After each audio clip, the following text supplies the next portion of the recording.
Good morning.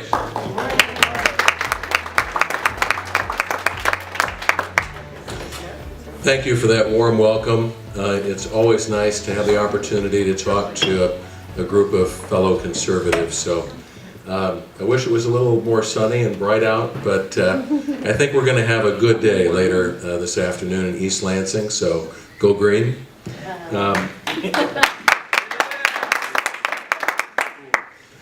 Some of you know me. I have not had the privilege to meet many of you, so when Norm invited me to speak, he asked me to talk a little bit about the role of the Michigan Chamber in the legislative and political process. I've been asked to speak about how is it that we identify those candidates we support and what does that mean. I was also asked to touch just briefly on the constitutional and ethical responsibilities of lawmakers, but I know you have a longer session on that. So I'll just share some thoughts with you as a former legislative staff member and as someone who continues to be involved in the legislative and the political process. I want to take just a moment so you know a little bit about me. I was born in Pontiac, Illinois, about 100 miles south of Chicago. When I was a little boy, my family moved to Kalamazoo for the job opportunities that were there. So I'm a Michigander by choice. I've lived and worked in our great state for over 60 years now. My daddy was a butcher. My mom was a nurse. When I graduated from Portage Central High School in 1970, I attended Alma College where I received a bachelor's degree. Later in my career, I earned a master's degree from Central Michigan University. It is noted in the biographical information that has been shared with you that I'm a CMU alumni, that I had the honor of being appointed last year to the CMU Board of Trustees. If you are a parent and grandparent and would like to talk to me after the meeting about Central Michigan University, I'd be glad to do that, but I want to make it very clear that I am not here today in my role as a CMU trustee, that I am not here to speak on behalf of the board or the university. I am here in my role as president and CEO of the Michigan Chamber. Some of you may or may not be familiar with the state chamber. We are a statewide business organization. We were established in 1959. The original president of the Michigan Chamber said it well. There's only one reason for a chamber to exist, and that is leadership. It's my responsibility to lead an organization that is an advocate for Michigan's job providers. We represent today about 6,800 companies of every size and type all across the state of Michigan. Small businesses, medium-sized companies, major corporations, companies in manufacturing, retailing, wholesaling. Our membership is a really good cross-section of the business community. Michigan Chamber members today employ over 1 million residents. Our focus is to promote conditions favorable to job creation and business growth. The direction we have received from our volunteer leaders over the years is that we should be involved in the legislative and the political process. We also have a Michigan Chamber Foundation that does nonpartisan educational and informational programs. We have a service corporation where we provide our members with benefits, but I'm here today to talk with you about campaigning for office, the legislative and the political process, and our focus. One of the things I've learned, I came to Lansing in 1979 as a legislative staff member. In those days, we had a Republican governor, a Democratic House, a Democratic Senate.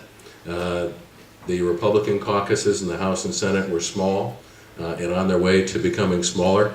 When I went to work as a Senate staff member, there were only 14 Senate Republicans. The House Republican caucus was small and getting smaller, and some people thought the goal was to be able to meet in a phone booth. I came to Lansing at a time when it was not popular to be a conservative, and it was a career-ending decision sometimes to be a Republican. You could count on one hand the number of association executives or lobbyists that would publicly admit that they're Republicans. I've been involved in the legislative and the political process.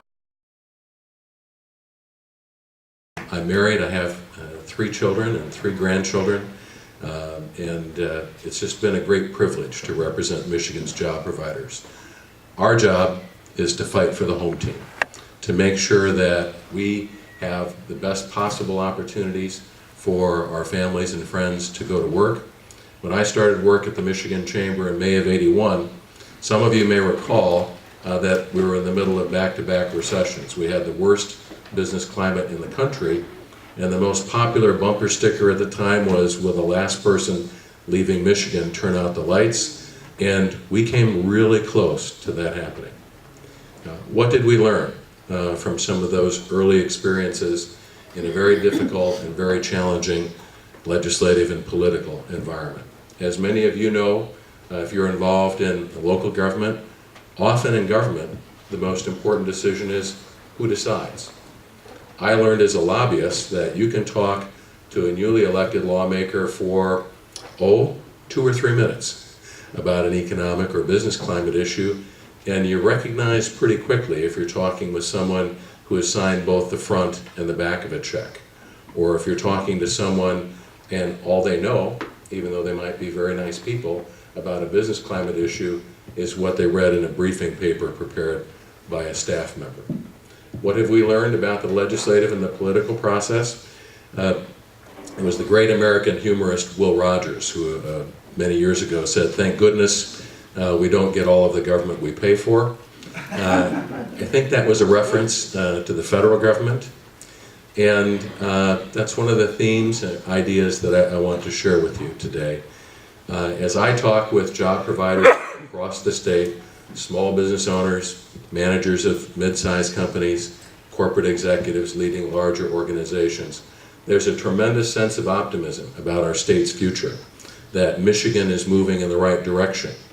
You know at home, in your family, in your church, in your school, and in your community, leadership matters. You know how important it is to do the right thing at the right time and in the right way. And so at the Michigan Chamber, we're member-driven, we're policy-focused.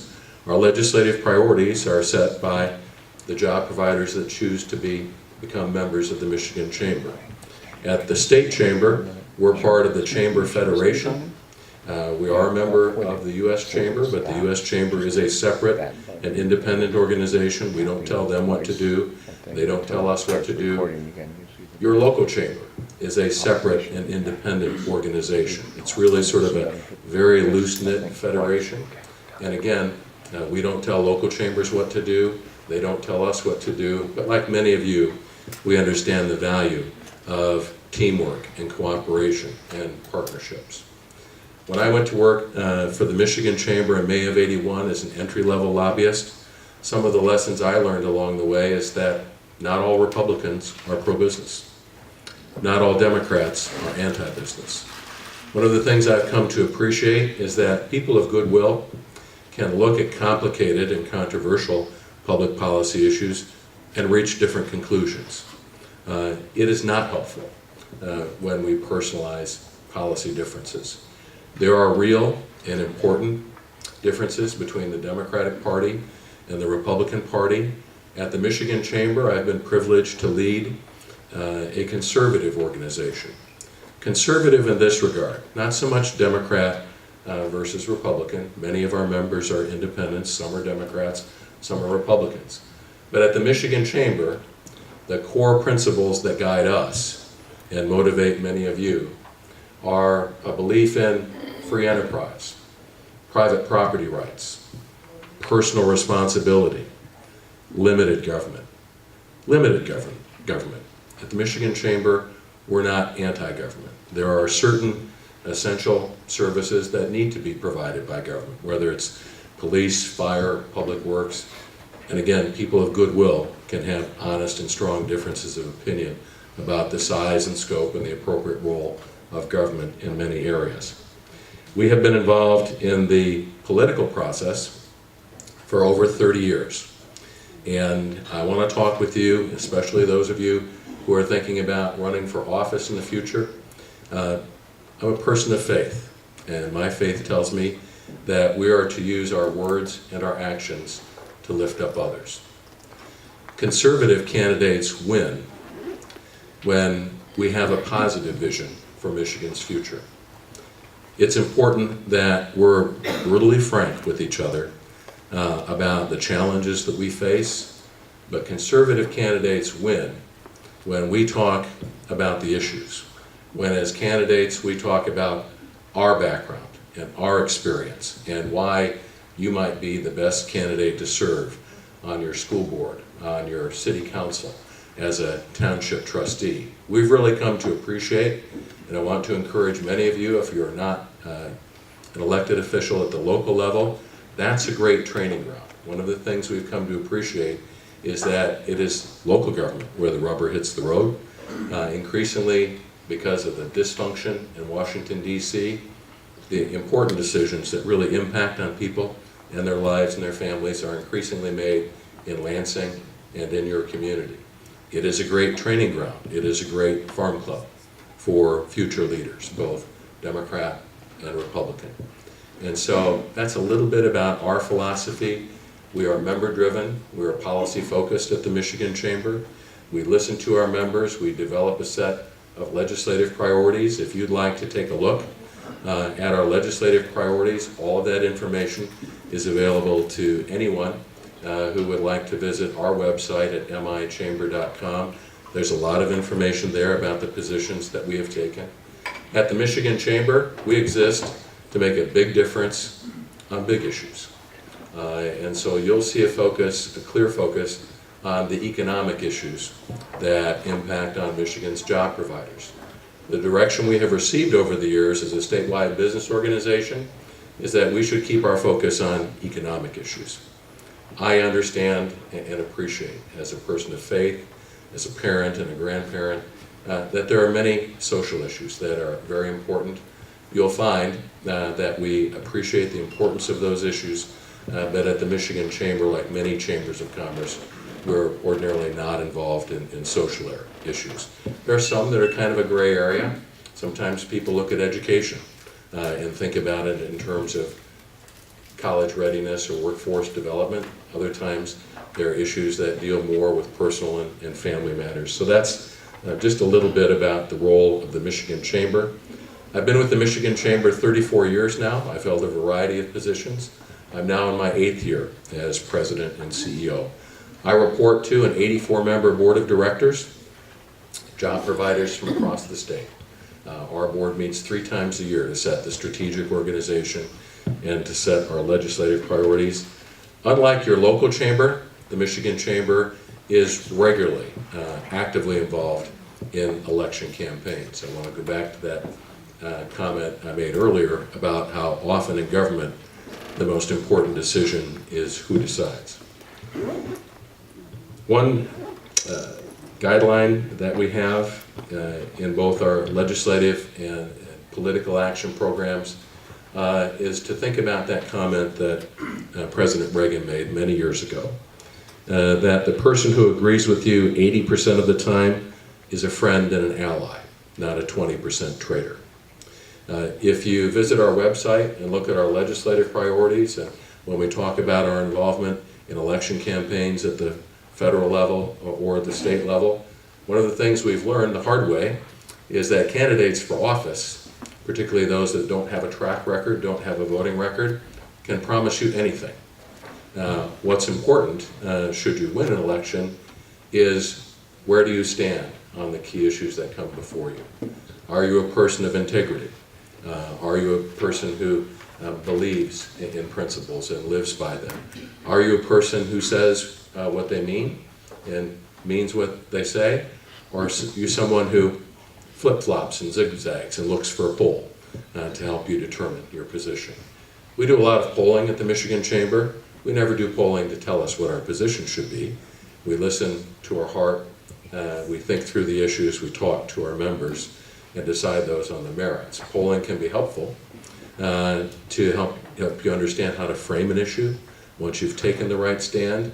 But I can tell you as a lobbyist, and I was our chief lobbyist for about 20 years, you learn pretty quickly when you meet newly elected lawmakers, who are those lawmakers who are ready to say, and it takes a little courage, you know, I just don't know enough about that issue yet. I'm going to listen to the arguments for and against. and then I'll make a decision. There are people who sometimes feel compelled to make a quick decision, and then a few days, a few weeks later, they come back and say to you, I know I made a promise to support or oppose this issue, but now I'm going to change my position. One of the challenges we have with term limits in Michigan is that there used to be time for lawmakers to get to know each other and for lobbyists to get to know them, and there really was a sense of commitment that if I promised you I was going to support or oppose a bill, I'd stick with it.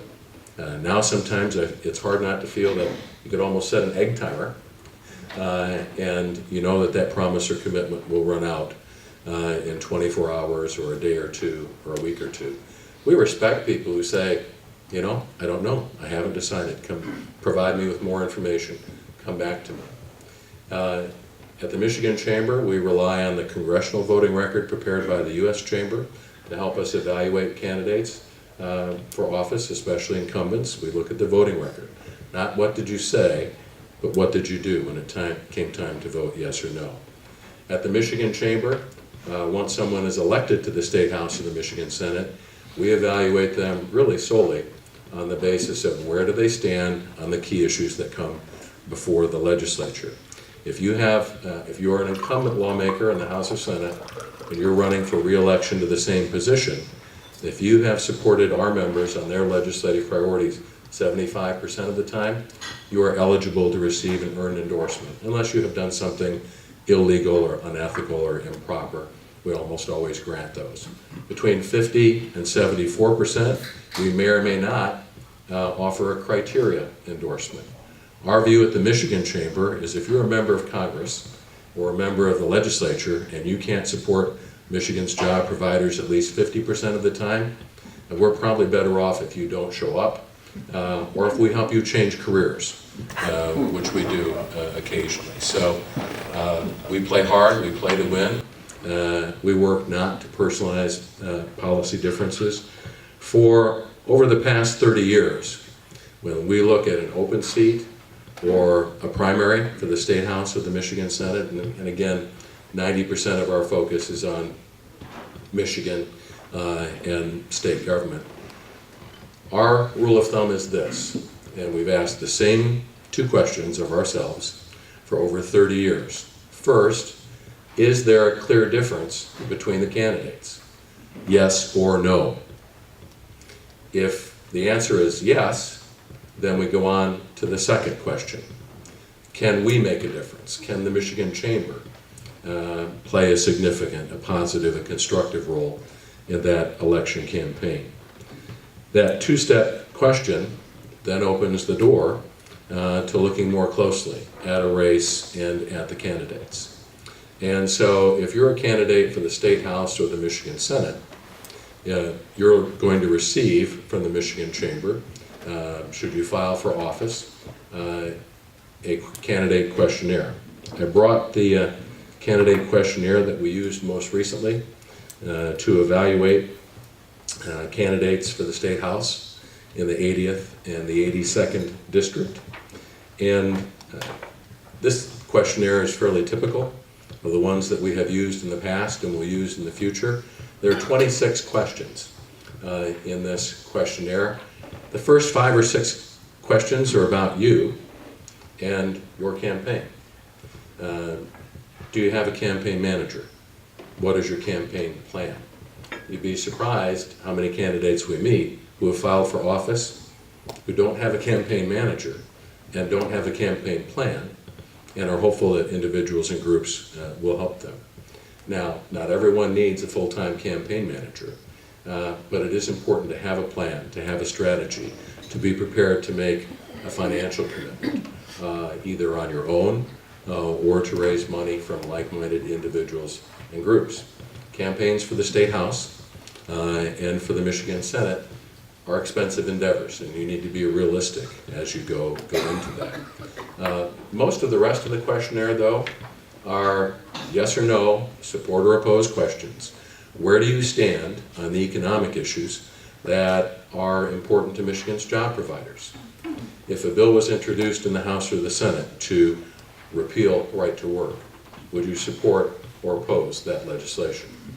At the Michigan Chamber, we were proud to work with many of you and many other groups to make Michigan a right-to-work state. That was a tremendous breakthrough.